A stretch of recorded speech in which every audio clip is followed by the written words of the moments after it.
Ulitin natin kung ano yung mga procedure na ginawa mo sa akin kanina. First step po, need po natin mag-alcohol, sanitize po ng kamay.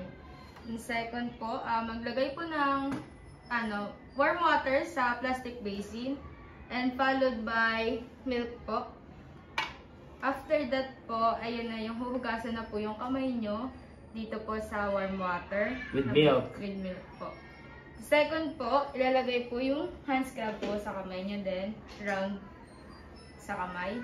Tapos after din po nung pagkatapos po dalawang kamay na nalagyan ng hand scrub, babaluan po ulit sa gatas. Apo. Tapos, yung third po is lalagyan po ng lotion yung kamay nyo.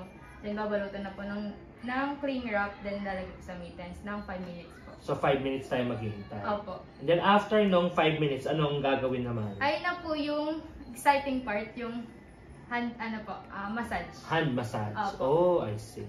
Then after, yung hand massage na yung last procedure. Opo. Yun na po yun. So ito ay procedure na ginagawa para sa anong ano to?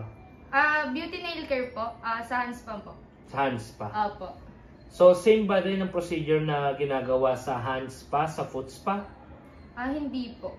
Magkaiba. Magkaiba. Ano yung pinagkaiba ng procedure sa foot spa? Hindi pa po siya natuturo sa amin. Hands pa lang po yung natuturo. Pero may difference? Opo, may difference. Okay. So sa tingin mo, ito bang ginagawa mo na pinili mo na beauty and nail care to, Opo. di ba? Bilang isang estudyante ngayon, ano sa tingin mo yung magiging benefit nito sa iyo bilang isang estudyante? Para sa akin po, marami pong benefits to yung pagsali ko po or pagpili ko sa BNC po dahil una po sa lahat matututunan ko po kung paano po maghilot and ma-apply ko po sa pamilya ko. Ma-apply ko po kung paano po mag-massage. Katulad na lang po ng magulang ko na or lola ko natadtad na po sa trabaho, nananakit po yung kamay. Pwede ko po ma-apply sa kanila yung hands po or pwede ko rin po pagkakitaan sa labas or mag-post lang po na kung sino yung gusto pong magpa-massage, magagawa ko. So, masasabi mo ba na yung mga activities na ginagawa natin dito, katulad nitong sa Beauty and Nail Care TVL, ay after makatapos ka ng junior high at makatapos ng senior high, ay malaking tulong din ito sa iyo? Opo, malaking tulong po. Malaking tulong po. Bala ko nga pong kumuha po sa TESDA at kumuha po ng form para po sa susunod, meron na po akong MC? Form. Opo. Okay.